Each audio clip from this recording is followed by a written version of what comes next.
தாவியானவருக்கு மகிமை உண்டாவதாக. இது ஜூன் மாதம் 3ஆம் ஞாயிற்றுக்கிழமை ஆராதனை வேலைக்காக ஆண்டவருக்கு நன்றி செலுத்துகின்றேன். செழிப்போம். எங்களை அதிகமாய் நேசிக்கின்றதான பரலோக தந்தையே,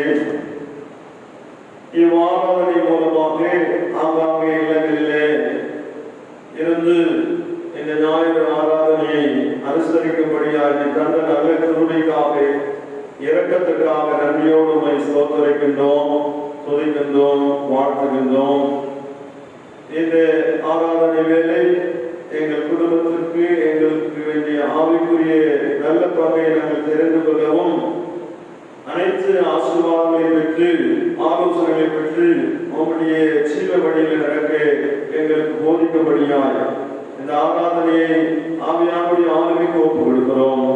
துவக்க முதல் முடிவு வரைக்கும் நீரே பொறுப்பேற்று நடத்துகிறாக.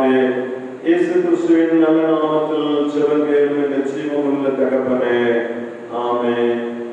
இவ்வாராதனைக்கு ஆரம்பமாக பாட புத்தகத்திலே 304வது பாடலை கண்ணுக்கு ஆண்டவர் இயேசுவே நான் உங்கள் நாமத்தை போற்றிடுவேன்.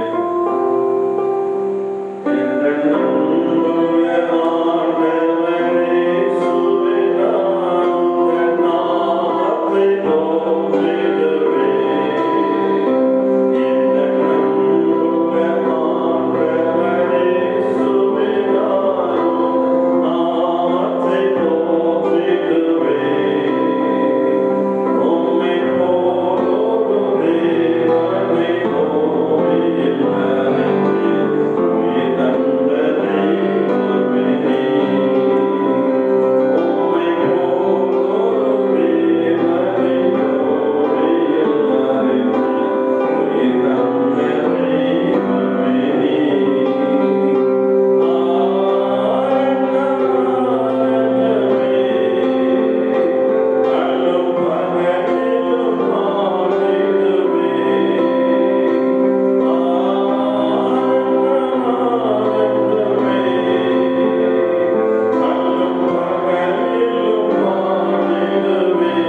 நாமத்தில் இருக்கிறதானே இயேசுதாசன் அவர்கள் முன்வந்து வாசிப்பார். 51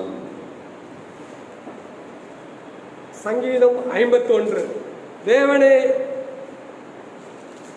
உமது கிருபையின்படி எனக்கு இறங்கும். உமது மிகுந்த இரக்கங்களின்படி என் மீறுதல்கள் நீங்க என்னை சுத்திகரியும். என் அக்கிரமம் நீங்க என்னை முற்றிலும் கழுவி என் பாவமர என்னை சுத்திகரியும். என் மீறுதல்களை நான் அறிந்திருக்கிறேன். என் பாவம் எப்பொழுதும் எனக்கு முன்பாக இருக்கிறது. தேவரீர் ஒருவருக்கே விரோதமாக நான் பாவம் செய்து உமது கண்களுக்கு முன்பாக பொல்லாங்கானதை நடப்பித்தேன். நீர் பேசும்போது உம்முடைய நீதி விளங்கவும், நீர் நியாயந்திருக்கும் போது உம்முடைய பரிசுத்தம் விளங்கவும் இதை அறிக்கையிடுகிறேன். இதோ நான் துர்க்கடத்தில் உருவானேன். என் தாய் என்னை பாவத்தில் கர்ப்பம் தரித்தாள். இதோ உள்ளதில் உண்மை இருக்க விரும்புகிறீர். அந்த கரணத்தில் ஞானத்தை எனக்கு தெரியப்படுத்துவீர். நீர் என்னை ஈசோப்பினால் சுத்திகரியும், அப்பொழுது நான் சுத்தமாவேன். என்னை கழுவி அருளும், அப்பொழுது நான் குறைந்த மழையிலும் வெண்மையாவேன். நான் சந்தோஷமும் மகிழ்ச்சியும் கேட்கும்படி செய்யும், அப்பொழுது நீர் நொறுக்கின எலும்புகள் கலிகூறும். என் பாவங்களை பாராதபடிக்கு நீர் உமது முகத்தை மறைத்து என் அக்கிரமங்களை எல்லாம் நீக்கி அருளும். தேவனே, சுத்த இருதயத்தை என்னிலே சிருஷ்டியும், நிலைவரமான ஆவியை என் உள்ளத்திலே புதுப்பியும். உமது சமூகத்தை விட்டு என்னை தள்ளாமலும் உமது பரிசுத்த ஆவியை என்னிடத்திலிருந்து எடுத்துக்கொள்ளாமலும் இரும். உமது இரட்சணியத்தின் சந்தோஷத்தை திரும்பவும் எனக்கு தந்து உற்சாகமான ஆவி என்னை தாங்கும்படி செய்யும். அப்பொழுது பாதகருக்கு உமது வழிகளை உபதேசிப்பேன். பாவிகள் உம்மிடத்தில் மனம் திரும்புவார்கள். தேவனே, என்னை இரட்சிக்கும் தேவனே, இரத்த பழிகளுக்கு என்னை நீங்களாக்கிவிடும். அப்பொழுது என் நாவு உம்முடைய நீதியை கம்பீரமாய் பாடும். ஆண்டவரே, என் உதடுகளை திறந்தருளும். அப்பொழுது என் வாய் உம்முடைய புகழை அறிவிக்கும். பலியை நீ விரும்புகிறதில்லை, விரும்பினால் செலுத்துவேன். தகன பலியும் உமக்கு பிரியமானதல்ல. தேவனுக்கு ஏற்கும் பலிகள் நொறுகுண்ட ஆவிதான். தேவனே, நொறுகுண்டதும் நறுங்குண்டதுமான இருதயத்தை நீர் புறக்கணியீர். சீயோனுக்கு உமது பிரியத்தின்படி நன்மை செய்யும். எருசலேமின் மதில்களை கட்டுவீராக. அப்பொழுது தகன பலியும் சர்வாங்க தகனமுமாகிய நீதியின் பலிகளில் பிரியப்படுவீர். அப்பொழுது உமது பீடத்தின் மேல் காளைகளை பலியிடுவார்கள் என்பதை ஆமென். இந்த பகுதியிலே மூன்றாம் முறையாக இறைப்பணி செய்யும்படியால் ஆண்டவர் தந்த நல்ல கிருபைக்காக ஆண்டவருக்கு நன்றி செலுத்துகின்றேன்.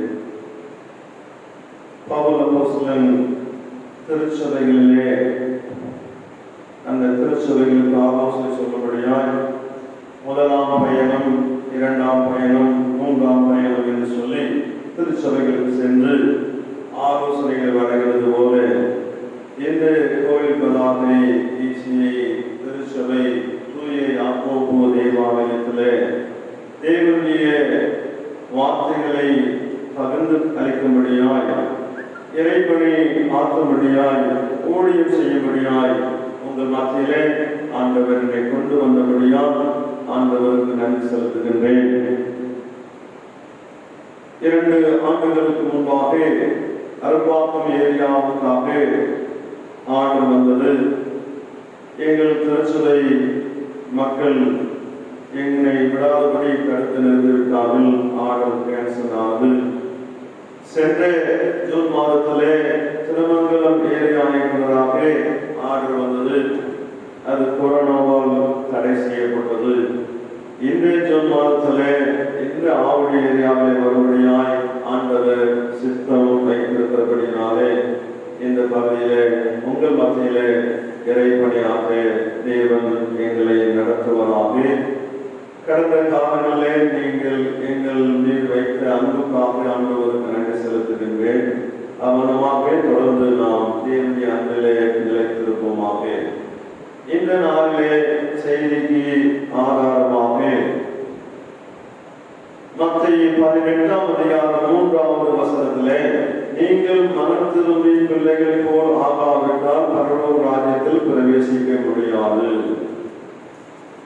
இந்த ஆலயம் எதற்கு, இந்த ஆராதனை எதற்கு, இந்த பிரசங்கம் எதற்கு? நாம் எல்லாரும் பரலோக ராஜ்யம் சென்றடைய ஆண்டவர் நம்மை நடத்தும்படியாக இந்த செய்தி, இந்த ஆராதனை, நாம் ஆலயத்துக்கு வருவதும் தேவனை தரிசிப்பதும் தேவனை தொழுவதும் எல்லாமே முடிவு பரலோகத்தில் போய் அடைய வேண்டும். இதுதான் கருப்பொருளாக இருக்கிறது. இதை தவிர வேற எந்த ரோட்டில் போனாலும் நம்முடைய சரியான விசுவாச ஓட்டம் சரியானபடியாக முடியாது.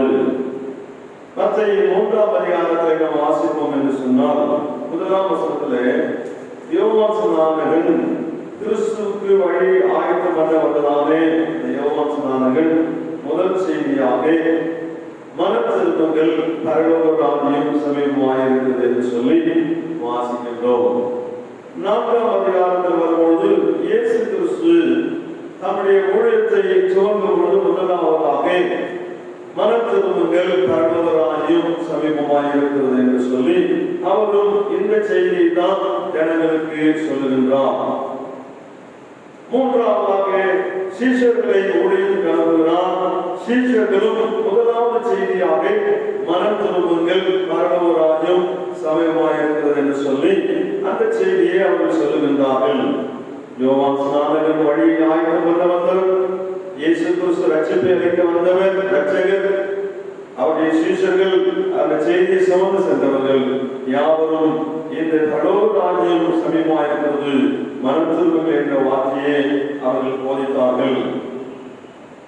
மார்க்கு 2ஆம் அதிகாரம் 17ஆம் வசனத்திலே நீதிமான்களே அல்ல பாவிகளையே மனம் திரும்ப அழைக்க வந்தேன். இயேசு கிறிஸ்து இந்த உலகத்தில் வந்து மிக மிக மிக முக்கியமான நோக்கம் மனம் திரும்பி பிள்ளைகளை போல் மாறி ஆண்டவருடைய ராஜ்யத்தை சென்றடையும்படியாய் இயேசு கிறிஸ்து இந்த உலகத்தில் வந்தார். பாவிகளை மனம் திரும்ப இயேசு கிறிஸ்து இந்த உலகத்திலே வந்தார் என்று வேதத்தில் வாசிக்கிறோம்.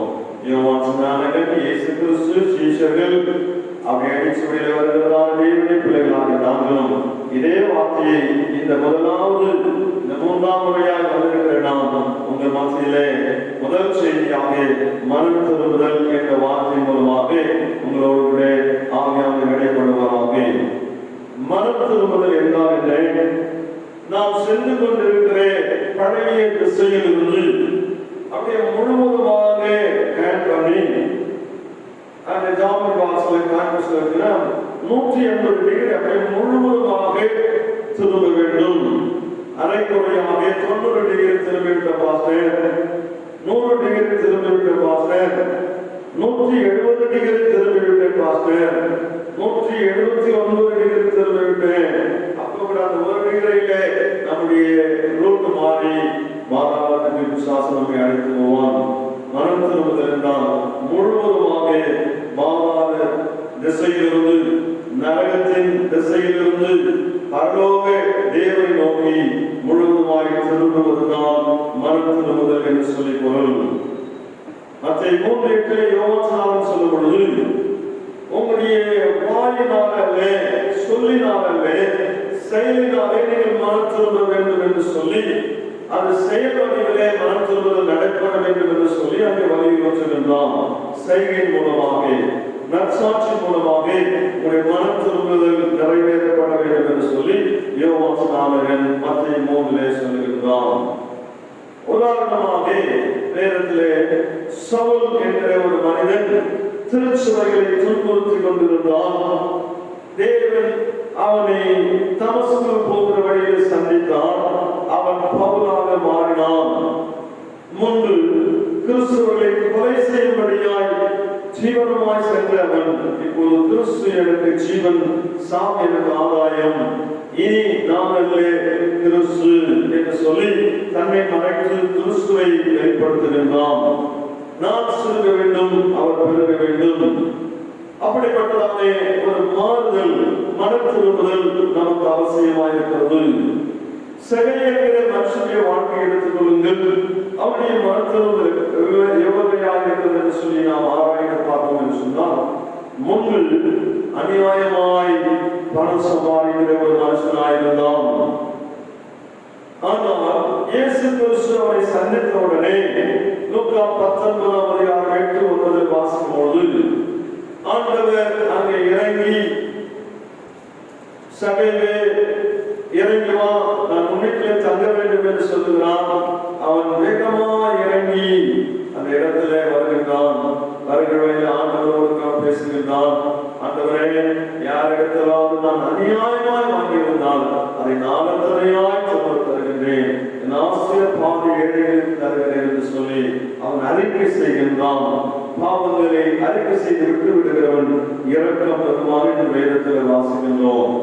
இந்த சகையில் அறிக்கை செய்த உடனே 9 சொல்கிறது, இன்று இந்த வீட்டுக்கு ரட்சிப்பு வந்தது.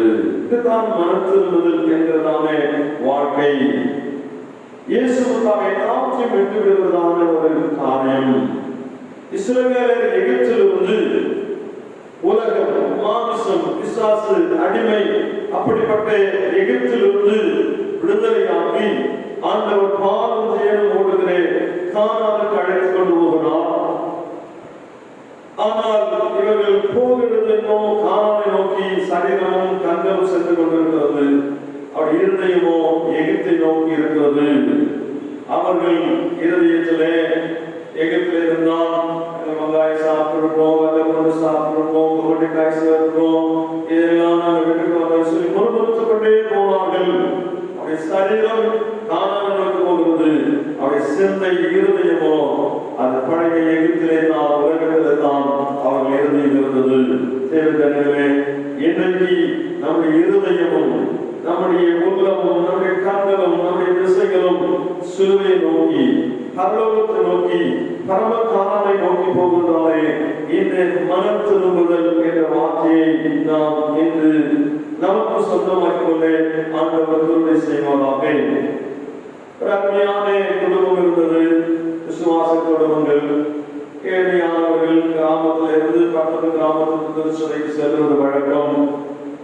ஞாயிற்றுக்கிழமை கணவனும் மனைவியும் ஆலயத்தில் புறப்பட்டார்கள். தெய்வத்தினோடு கூட நல்ல மழை, அந்த ராத்திரி எல்லாம் ஏரி உடைத்து தண்ணீர்கள் குறுக்க போய் கொண்டிருக்கிறது. அந்த ஏரி உடைந்தபடினாலே அந்த தண்ணீர்களை பெரிய பெரிய மீன்கள்லாம் அடித்து கொண்டு வருகிறது. ஜனங்கள் எல்லாம் மீன் பிடிச்சிருக்கிறாங்க. கணவனும் மனைவிக்கும் ஆலயத்தில் இருக்கிற அந்த காரியத்தை விட்டு இந்த மீனை பார்த்து ரொம்ப ஆசையாக வந்துவிட்டது. அந்த ஐயா தான் தோல்விக்கிற காவலை எடுத்தாரு. இப்படிமா அந்த பக்கம் பிடி, இந்த பக்கம் பிடின்னு சொல்லி 1/2 மணி நேரத்துக்குள்ளே கிட்டத்தட்ட பெரிய பெரிய 6 மீன்களை பிடிச்சிட்டாங்க கணவன் மனைவி சேர்ந்து. இப்ப சொல்றாங்க, இந்த மீன் எடுத்து சர்ச்சைக்கு போக முடியாது, நீ போய் மீன் குழம்பு ஆக்கு, நான் என்ன சர்ச்சைக்கு போயிருந்து சொல்லி ஐயா சர்ச்சைக்கு போயிட்டாரு. அம்மா வீட்டுல வந்து மீன் குழம்பு ஆயத்தம் பண்ணினாங்க. முதல் பாடல் தொடங்குகிறது. இவருடைய எண்ணம் எல்லாம் மீன் எடுத்து கறி விடுப்பாங்க. சங்கீதம் வாசிக்கிறாங்க. அப்போது இவருடைய எண்ணம் மீன் என்ன கட் பண்ணிட்டு இருப்பாங்க. சாட்சி நேரம் வந்தது.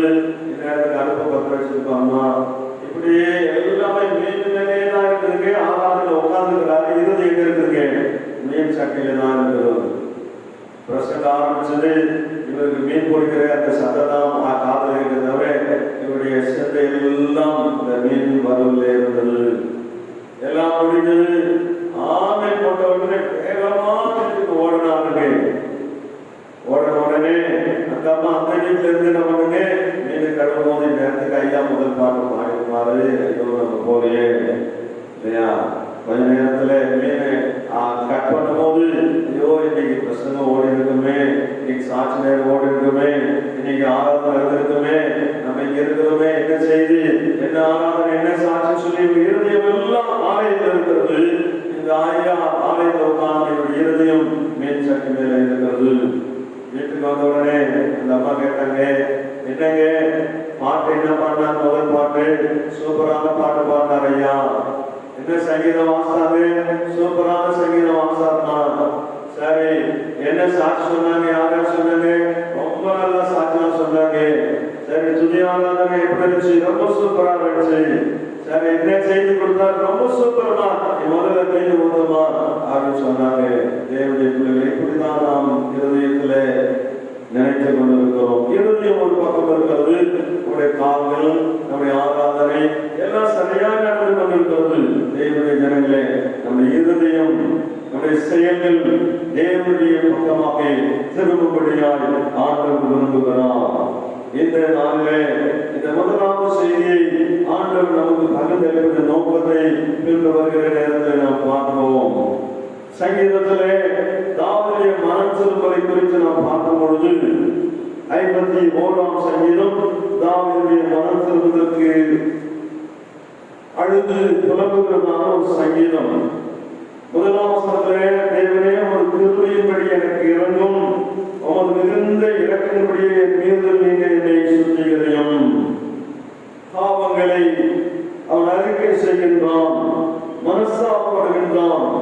என் அக்கிரம் நீங்க வேண்டும், என்னை முற்றிலும் கழுவ வேண்டும், பாவமரனை சுத்திகரிக்க வேண்டும் என்று சொல்லி அவனுடைய பாதத்திலே தன்னை அர்ப்பணம் செய்கின்றான். 5ஆம் வசனத்திலே, இதோ நான் துர்குணத்தில் உருவானேன், என் தாய் என்னை பாவத்துக்கு கர்ப்பம் தரித்தார். 10ஆம் வசனத்திலே வாசிக்கும் பொழுது, தேவனே சுத்த இதயத்தை என்னில் சிருஷ்டியார், இந்த பாவ இதயத்தை என்னில் எடுத்து போடும், நிலைவரமான ஆவியை என் உள்ளத்திலே வைப்பீராவே. அதை போதுகிறதானே உலக காரியங்கள் வேண்டாம், நிலைவரமான ஆவியை எனக்கு தாரும். உடைய ரட்சகத்தின் சந்தோஷத்தை எனக்கு திரும்ப தாரும். உற்சாகமான ஆவி தேவனுடைய சமூகத்திலே என்னை தாங்கும்படியாய் செய்யும். 14ஆம் வசனத்திலே, தேவனே என்னை ரட்சிக்கும் தேவனே, ரத்த படைகளுக்கு என்னை நீங்கள் ஆக்கிவிடும், அப்பொழுது நாமுடைய நீதியை கம்பீரமாய் பாடும்.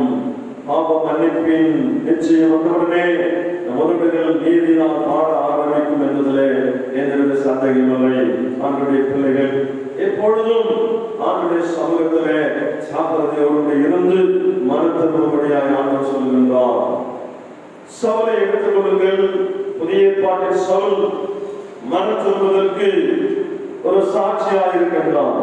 பழைய ஏற்பாட்டில் சவுலாகிய இந்த ராஜாவாகிய சவுல் சொல்லுகிறான், நான் பாவம் செய்தேன், பாவரிக்கை செய்துவிட்டான். வீரயம் சொல்லுகிறான், நான் பாவம் செய்துவிட்டேன். ஒரு ஆண்டவனால் அபிஷேகம் பண்ணப்பட்ட ராஜா ஆண்டவருடைய திருப்பதரிசியான பிள்ளையாம் தன்னுடைய பாவங்களை ஒப்புக்கொள்ளுகின்றான். ஆகான் சொல்லுகின்றான், நான் உண்மையாகவே பாவம் செய்தேன். பாவம் சொன்னாங்க, நான் பாவம் செய்தேன், எனக்காக வேண்டது செய்யுங்க. யூதாசு சொன்னான், ஐயோ குற்றமில்லாத ரத்தத்தை காட்டு கொடுத்திருக்கு, நான் பாவம் செய்தேன். இவரெல்லாம் பாவத்தை அறிக்கை செய்தார்கள், ஒப்புக்கொண்டார்கள். அதற்காக மனஸ்தாபப்படவில்லை, அதற்கு வேண்டிய பிராயச்சித்தத்தை ஒன்று செய்யவில்லை. நம்முடைய நேரத்தில் தவறு செய்யும்போது பாவத்தை நாம் ஒத்துக்கொள்ளுகின்றோம், நான் பாவி. ஆனால் தேவனுடைய பிள்ளைகளே, ஒரு மனஸ்தாபம் மனதிலிருந்து ஆண்டவரே, அந்த ஸ்திரீ மனத்திரும்புவனே அந்த விலையேறப்பட்டு கையிலே குப்பி எடுத்துக்கொண்டு வந்து ஆண்டுடைய பாதத்தை உடைத்து ஊற்றி தன்னுடைய கண்ணீரினாலே அவருடைய பாதத்தை அவள் கழுவினார் என்று சொல்லி வேதத்தில் வாசிக்கிறோம். தேவனுடைய பிள்ளைகளே, மனம் திரும்புதல். ஆண்டவர் சொன்னாரே, இவர் செய்த அநேக பாவங்களுக்கு மன்னிக்கப்பட்டு விட்டது.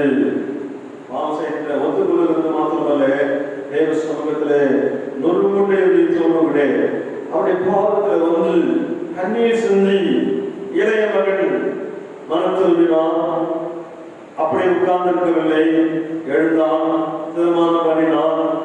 தகப்பனே, மரத்துக்கு விரோதமாகவும் உமக்கு முன்பாக பாவம் செய்தேன் என்று சொல்லி அவருடைய பாவங்களை அறிக்கை செய்ய ஓடி வருகிறான். அவரை தன்னுடைய பாதத்தை பிடித்து, தகப்பனே மன்னியப்பா, அந்த மகனுடைய ஸ்தானத்தில் நான் வந்து விழுந்துட்டேன், என்னை உங்களுடைய அடிமையாக வைத்துக் கொள்ளும், உங்களுடைய வேலைக்காரர்களே ஒருவராக வைத்துக் கொள்ளும். இனி நான் உங்களுடைய மகன் என்று சொல்வது பாத்திரம் அல்ல, உனக்கு அடிமையாக நான் ஒப்புக் கொடுக்கிறேன் என்று சொல்லி இதுதான் உண்மையான மனம் திரும்புவதாக இருக்கிறது. தேவ சமூகத்திலே நம்மை நாமே ஆராய்ந்து பார்ப்போம். என்னை கழுவும் ஆண்டவரே, என்னை சுத்திகரியும் ஆண்டவரே, என்னை மன்னியும் ஆண்டவரே என்று சொல்லி கண்ணீரோடு தேவ சமூகத்திலே நாம் திரும்பி வரும் பொழுது ஆண்டவர் நிச்சயமாகவே நம்முடைய பாவங்களை மன்னித்து மனம் திரும்புவதற்கு ஏற்ற ஆசீர்வாதத்தை நிச்சயமாக ஆண்டவர் நமக்கு தர வல்லமையுள்ளவராய் இருக்கிறார். நித்திய ஜீவன் பெற வேண்டும் என்று சொல்லி ஒருவன் வந்தான். என்ன செய்ய வேண்டும் என்று சொல்லி கேட்டான். அங்கே ஆண்டவர் சொன்னாரே, கற்பனைகளை கைக்கொள், நான் சொல்வதை கற்பனைகள் எல்லாம் சரியாய் கைக்கொள்கிறேன். ரொம்ப சரி பரவராஜன் போன்னு சொல்லலைங்க. உன் ஆசையை விட்டு ஏழைகள் கொடு என்று சொன்னான். அவன் பெரிய பணக்காரனா இருந்தபடினாலே கஷ்டத்தோடு கூட கண்ணீரோடு கூட துக்கத்தோடு கூட திரும்பி போய்விட்டான். இயேசு அவர்களிருந்து வந்து துக்கமாய் போன சிலர்களை ஒருவனாய் மாறி போனான். அவன் வாழ்ந்தது இன்னும் ஒரு 20 வருஷம் வாழ்ந்திருக்கலாம் ஆசையோடு. ஆனால் அவன் மறிக்கும் போது நித்திய ஜீவன் இல்லாமல் அக்னி கடலில் தள்ளப்படுவதை அவன் கேட்டுக்கொண்டான். தேவனுடைய பிள்ளைகளே, நம்மை நாமே இந்த உலகம் முழுவதும் ஆதாயப்படுத்தலாங்க. இந்த ஜீவன் நஷ்டப்பட்டால், இந்த மனம் திரும்புவது இல்லாமல் மறித்து போவோம் என்று சொன்னால் எதுவுமே நமக்கு பிரயோஜனம் இல்லாமல் போய்விடும். பாவிங்கிற உணர்வு வேண்டும். உணர்விலே ஒரு வேதனை கண்ணீர் சிந்தப்பட வேண்டும். தேவனை நோக்கி நடந்து தேவனுக்கு என்று இனி உங்களுடைய வேலையாக உங்களுடைய அனுமதி என்று சொல்லி அவனுடைய சமூகத்தில் ஒப்புக் கொடுப்போம். இதுதான் உண்மையான மனம் திரும்புதல் என்று சொல்லி வேதம் சொல்லுகிறது. மனம் திரும்பினா எங்களுக்கு என்ன ஆசீர்வாதம் கிடைக்கும் என்று சொல்லி நாம் கேட்கலாம். முதலாவதாக மனம் திரும்பி அமர்ந்திருந்தால் ரட்சிக்கப்படுவீர்கள். வேதம் சொல்லுங்க, மனம் திரும்பி அமர்ந்திருந்தால் ரட்சிக்கப்படுவீர்கள். எசேக்கியேல் 18:32 மனம் திரும்புகள் அப்பொழுது பிழைப்பீர்கள் என்று வேதத்தில் வாசிக்கிறோம். 23 துன்மார்க்கன் சாகிறது எனக்கு எவ்வளவு பிரியமோ அவன் தன் வழிகளை விட்டு திரும்பி பிழைப்பதல்லவோ எனக்கு பிரியம். துன்மார்க்கன் அப்படியே பாவத்திலே துன்மார்க்கரை சாகிறது ஆண்டவருக்கு பிரியமல்லே. துன்மார்க்கர்கள் மனம் திரும்புவது ஆண்டவருக்கு பிரியமான காரியம். அதில் ஆண்டவருக்கு பிரியமான அந்த மனம் திரும்புவதற்கு ஏற்ற கனிகளை கொடுத்த ஆண்டவர் நம்மை அழைத்திருக்கிறார். பாவத்திலே மாறும்படியாக, துன்மார்க்கத்திலே சாகும்படியாக, பிழைக்கும்படியாக, வாழும்படியாக, பரலோகத்தில் பிரவேசிக்கும்படியாக இயேசு கிறிஸ்து நம்மை தேடி வந்திருக்கிறார். நீங்கள் மனம் திரும்பி அமர்ந்திருந்தால் ரட்சிக்கப்படுவீர்கள். மனம் திரும்புங்கள், அப்பொழுது பிழைப்பீர்கள். மூன்றாவதாக யோனாவின் புத்தகத்தை கேட்டு நினைவே பட்டணத்தார் மனம் திரும்பினார்கள் என்று சொல்லி மத்தேயு 12:41 வாசிக்கின்றோம். யோனாவின் புத்தகத்தை கேட்டு நினைவே பட்டணத்தார் மனம் திரும்பினார்கள். நினைவே பட்டணத்தார் மனம் திரும்பினார்கள் என்று சொல்லி கர்த்தர் பார்த்து அந்த பட்டணத்தை அழிவிலிருந்து பாதுகாத்தார். இன்றைக்கு தேசத்தில் உலகம் முழுவதும் அழிவை நோக்கி போய் கொண்டிருக்கிறது. இந்த அழிவில் தப்பிக்க ஒரே வழி மனம் திரும்பினால் அழிவிலிருந்து பாதுகாக்கப்படுவோம் என்பதில் எந்த ஒரு சந்தேகமில்லை. முதலாவது ரட்சிப்பு மனம் திரும்பினால், இரண்டாவதாக பிழைப்பீர்கள், மூன்றாவதாக அழிவிலிருந்து பாதுகாப்பு கிடைக்கிறது. மனம் திரும்புவதற்கு ஏற்ற கனியை கொடுப்போம். மத்தேயு 18:3 நீங்கள் மனம் திரும்பி பிள்ளைகள் போல் ஆகாவிட்டால் பரலோக ராஜ்யத்தில் பிரவேசிக்க முடியாது. மனம் திரும்பினால் பரலோகம் போக முடியும். மனம் திரும்பாவிட்டால் நரகத்திற்கு போக முடியும். 2 வழிகள் இருக்கிறது. ஆண்டவர் வச்சிருக்கிற நமக்கு முன்பாக ஜீவ வழி இருக்கிறது, மரணத்துக்கு போகிற வழி. ஜீவனை வச்சுட்டாரு, மரணம் வச்சுட்டாரு. தெரிந்து கொள்வது நம்முடைய காலத்தில் இருக்கிறது. இது கடைசி காலம். மனம் திரும்புவதற்கு ஏற்ற கனி கொடுப்போம் அல்லது கோடாதியானது வேதத்தில் வைக்கப்பட்டிருக்கிறது என்று சொல்லி வேதத்தில் வாசிக்கின்றோம். தேவன் நம்முடைய ஒரே குமாரனை விசுவாசி எவனோ கெட்டு போகாமல் நிச்சயம் அடிப்படைக்கு அவரை தந்தவரை இவ்வளவாய் உலகத்தில் அனுப்புகிறார். இயேசு கிறிஸ்து இந்த பூமியிலே தந்திருக்கப்பட்டார். பிதாவாகிய குமாரன் தந்திருக்கிறார். எதற்காக? கெட்டு போகாமல். நீங்கள் மனத்திரும்ப போனால் எல்லாரும் அப்படியே கெட்டு போவீர்கள் என்று லூக்கா 13:3 2 முறையாக சொல்லியிருக்கிறது.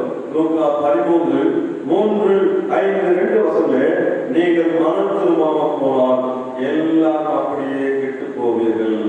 கெட்டு போன நம்மை ரட்சிக்கும்படியாய் நித்திய ஜீவனை கொடுக்கும்படியாய் குமாரனாகிய இயேசு கிறிஸ்துவை பிதாவாகிய தேவன் நமக்கு தந்து இவ்வளவாய் உலகத்தில் அன்பு கூர்ந்தார்.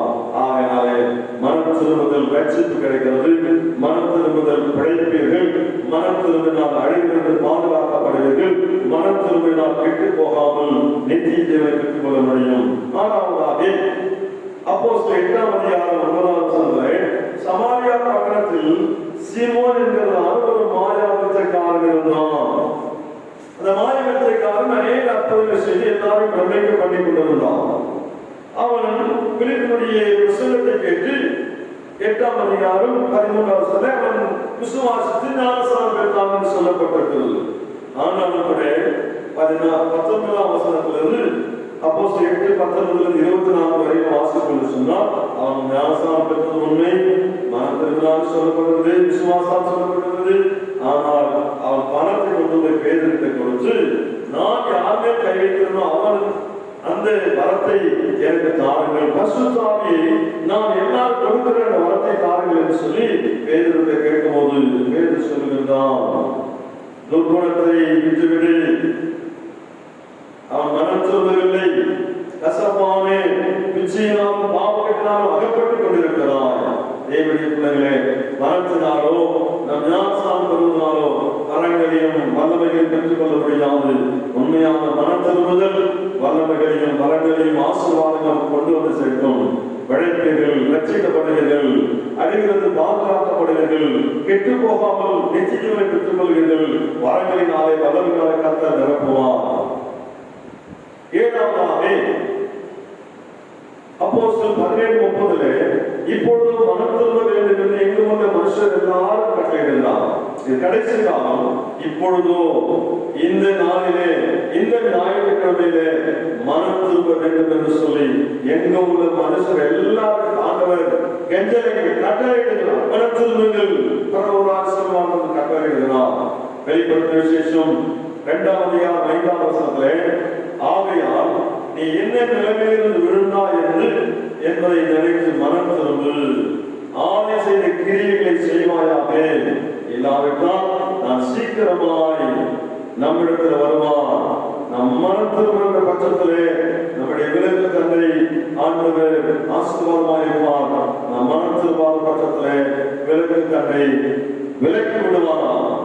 அந்த விளக்கு கண்டு விளக்கினால் விளக்கு கீழே விழுந்து நம்முடைய வெளிச்சம் போய்விடும், இருள் பிள்ளைகளாக மாறிவிடும். நம்முடைய ஒளிமயமான வாழ்க்கை, ஆசீர்வாதமான வாழ்க்கை, வெளிச்சத்தின் வாழ்க்கை மங்கி போகிற வாழ்க்கையால் இருளும் பக்கடிப்புமான வாழ்க்கையாய் மாற்றப்படாதபடி மனம் திரும்புங்கள். இந்த வெளிப்படுத்தின விசேஷம் 2ஆம் 3ஆம் அதிகாரம் முழுவதும் திருச்சபைகளை பார்த்து பேசுகிறார்.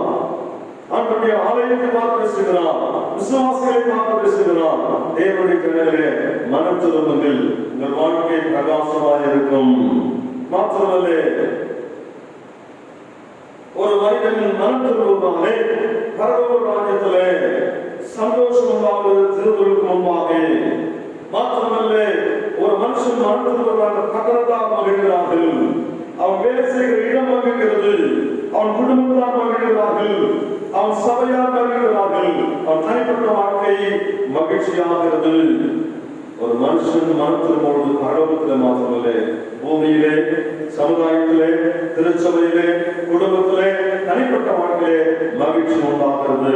தேவனுடைய பிள்ளைகள் இந்த மகிழ்ச்சியை பெற்றுக் கொள்ளும்படியாக இந்த செய்தி உங்களை கடந்து வருகிறது. மகிழ்ச்சியை ஜனங்கள் முகத்தில் பார்க்க முடியவில்லை, துக்கத்தை பார்க்கிறோம். என்றைக்கு திறப்பார்கள், திறந்தாலும் எப்படி இருக்கும், திறந்த பின்பு என்னுடைய சமுதாயம் இருக்கும், நம்முடைய பொருளாதாரம் எப்படி இருக்கும், எப்படி இந்த கொலை நோய் 1ஆம் நிலை, 2ஆம் நிலை, 3ஆம் நிலை அலைகள் ஓய்வதே கிடையாது. தேவன் பக்கமாய் திரும்பாத பட்சத்திலே இந்த துக்கத்தின் அலைகள் அடித்துக் கொண்டேதான் இருக்கும் என்பதிலே எந்தவித சந்தேகமில்லை. இளையவன் மனம் திரும்பினபடியால் அவனிலே அவன் வீட்டிலே மிகுந்த சந்தோஷம் உண்டானது. அந்த பகுதி வாசினா இளையவன் வந்தவுடனே அந்த வீட்டிலே செருப்பு கொடுத்தாங்க, குளிக்க வச்சாங்க, துணி கொடுத்தாங்க, போகிறது கொடுத்தாங்க, எல்லாம் பெரிய விருந்து உண்டானாங்க. ஒரு பெரிய மகிழ்ச்சி சத்தம் அந்த வீட்டிலே உண்டானது. அந்த மகிழ்ச்சி சத்தம் நம்முடைய சபையில, நம்முடைய குடும்பத்தில், நம்முடைய தேசத்தில் வர முடியாது. மனத்திலிருந்து கேட்டு கனி கொடுப்போம். வெளிப்படுத்தின விசேஷம் 2ஆம் அதிகாரம் 21ஆம் வசனத்திலே மனம் திரும்ப தவணை கொடுக்கிறார். இந்த ஆண்டு என்ன வரம் இருக்கிறது ஆண்டவர் நமக்காக பரிந்து பேசுகிறார். 2ஆம் அதிகாரம் வெளிப்படுத்தல் 21 மனம் திரும்பும்படியாக தவணை கொடுக்கிறார். 22ஆம் வசனத்திலே மனம் திரும்பவில்லை என்றால் மிகுந்த உபத்திரவத்தில் அவர்களை தள்ளுகிறார். 21ஆம் வசனத்திலே தவணை கொடுக்கிறார்.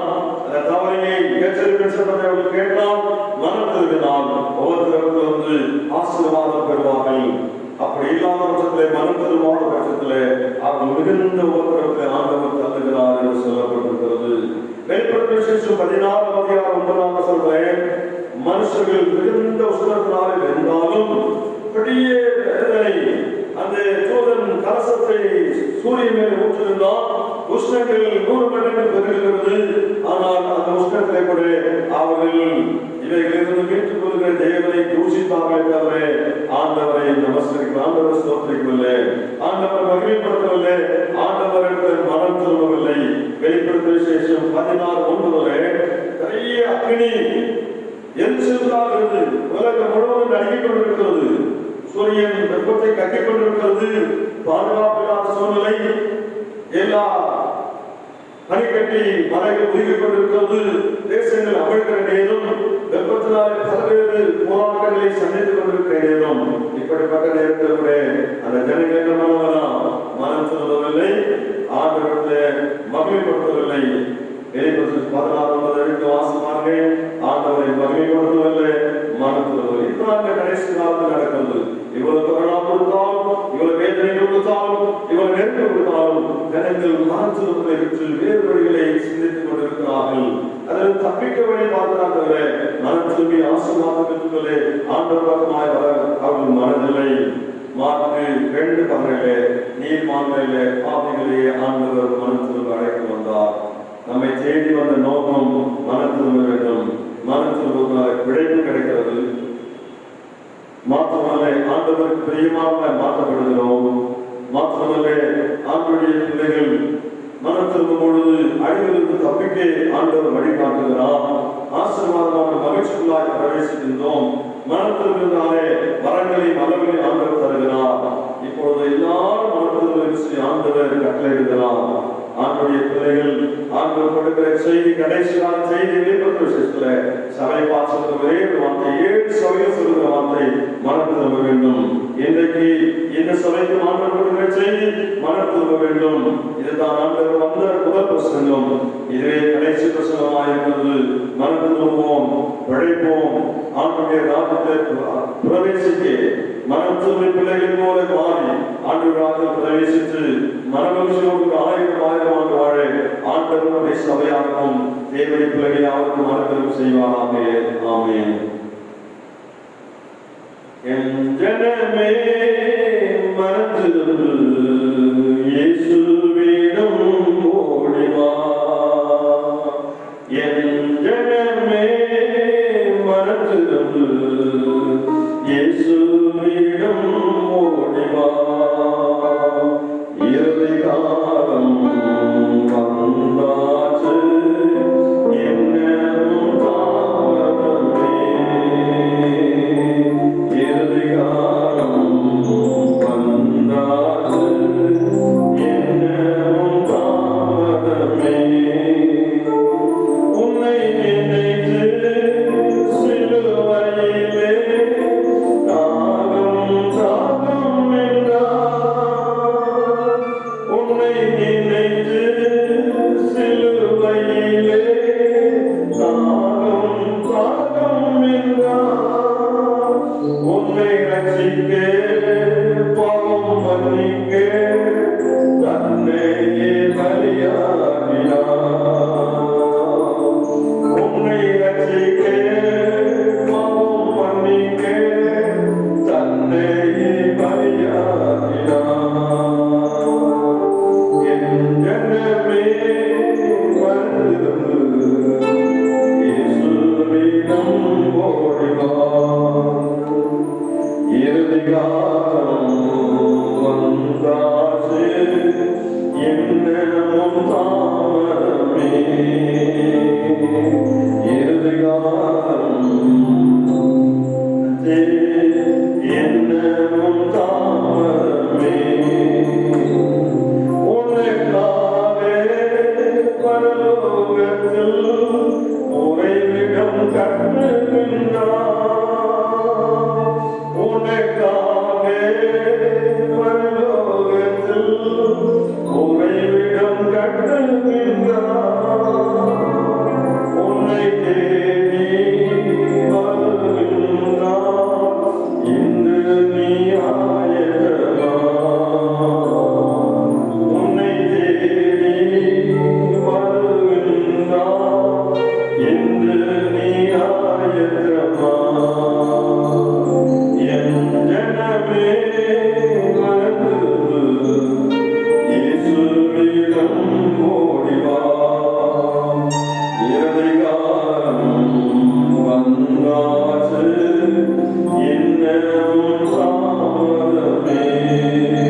கர்த்தரை ஆசீர்வதித்து போகிறார். உன் வீடு செழிக்க போகிறது. உன் பிள்ளைகள் பெரிய ஆளாவாங்க. நீ சந்தோஷமாக இருப்ப. இன்னும் நீண்ட நாள் இதையெல்லாம் சொல்லிக் கொண்டிருக்கான். இவனை மாற்றுவோம். இன்றைக்கே மனம் சொல்கிறது. இன்றைக்கே இந்த வீட்டில் ரசிப்பு வரணும். இன்றைய அடுக்கிறான். இன்றைக்கு ஆண்டுடைய சத்தத்தை கேட்கும் பொழுது மனாந்தத்தில் கோபம் போல நாங்கள் கோபம் உண்டாகவில்லை.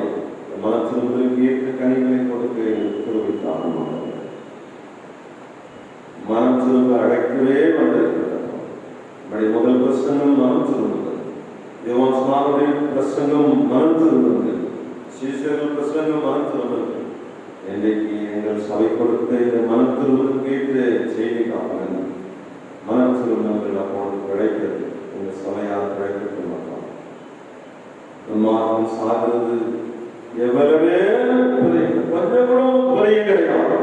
அவன் எப்படியாவது மனம் திரும்ப வேண்டும் என்பதை வாஞ்சையாக சாதமாக நமக்கு பிரியமாக இருக்கிறது. ஆண்டவருக்கு பிரியமாக இந்த மனம் திரும்புதலை நாங்களும் எங்கள் ஜனங்கள் பெற்றுக்கொள்ள ஆவியானவர்கள் உதவி செய்கிறார்கள். யோவான் பிரசங்கத்தை கேட்டு நினைவேற்றங்கள் மனம் திரும்பினபடினாலே அழிவிலிருந்து பாதுகாக்கப்பட்டார்களே.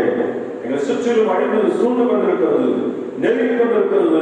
இப்படிப்பட்ட நேரத்தில் எங்கள் மனம் திரும்பி கேட்ட கனிகளை கொடுத்து அழிவிலிருந்து பாதுகாக்கப்பட்டு பரலோகவாசிகளாக உதவி செய்கிறார்கள். எங்கள் மனம் திரும்பி பிள்ளைகள் போல மாறும் பொழுது பரலோகராஜ்யத்தை பிரவேசிக்க முடியும் என்று சொல்லி மத்திய 18 வாசகமாய் பரலோகராஜ்யத்தை பிரவேசிக்கத்தான் நாங்கள் ஓடி வந்திருக்கிறோம். எம்மைக்காக நாங்கள் உங்களுடைய சமூகத்தில் வந்திருப்போம் என்று சொன்னார். எம்மைக்காக மாத்திரம் வந்திருப்போம் என்று சொன்னார். எங்களை காணும் பரிதமான ஜனங்களாக இருக்க முடியாது. எப்படியாவது இந்த தேகத்தை வைத்து ஏசப்பாவிட செல்ல எங்களை தகுதிப்படுத்தும், எங்களை பரிசுத்தப்படுத்தும், எங்களை ஆக்கப்படுத்தும். ஒருவரும் கேட்ட போது சித்தமல்ல, எல்லாரும் வளர்த்து ரசிக்கப்பட ஆவியான எங்களுக்கு தருகிறாக சபையால் ஒருவரும் கேட்டு போகிறார். செய்தி எங்களுக்கு ஆசீர்வாதத்தையும் மனத்திற்கு ஏற்ற கனிகள் கொடுத்து பரலோகவாசலாய் மாறுவது செய்யும். எங்களை காத்துகிறோம். கொரோனா காலத்திலே பிரச்சனைகளை பாதுகாத்து பரமராஜ்யத்திற்கு வருகிற வரையும் கருணை கருங்களை தாங்குவதாக ஏந்துவதாக சுமப்பதாக சிறுவனத்திலே யாருக்கு மாற்றிப்போம். தலைகினத்தினுடைய மேற்பொருளமாக விளங்குகிறார். கஷ்டத்து மத்தியிலே நெருக்கத்திலே இருக்கிற பிள்ளைகளை ஆண்டவரே நெருக்கத்தில் கூப்பிடும்போது சார்ந்தல் கொண்டு வந்து செலுத்துது. நெருக்கத்திலிருந்து உண்மை அழைச்சி நெருங்கி உதவிகளை கைத்தறிவுக்கு நன்றி செலுத்துகிறையா. ஒவ்வொருமை பயப்படாய் கருதனையற்ற ஆசிரியை பாதுகாத்துக் கொள்ள வழிநடத்தும். இயேசுவின் நலநாமத்தில் சொல்லுங்கள் செய்வோம் தகப்பனே. ஆமென். நம்முடைய ஆண்டவராகிய இயேசு கிறிஸ்துவையும் பிதாவாகிய தேவனும் பரிசுத்தாவிய இணைக்கும் என்றும் சதா காலங்களில் கொண்டு இருப்பதாக. ஆமென். என் ஆத்துமாவே கர்த்தரை ஸ்தோத்திரி, என் முழுவதுமே பரிசுத்த நாம ஸ்தோத்திரி. என் ஆத்துமாவே கர்த்தரை ஸ்தோத்திரி, அவர் செய்கிற சகல உபகாரங்களும் மறவாதே. ஆமென். ஆமென்.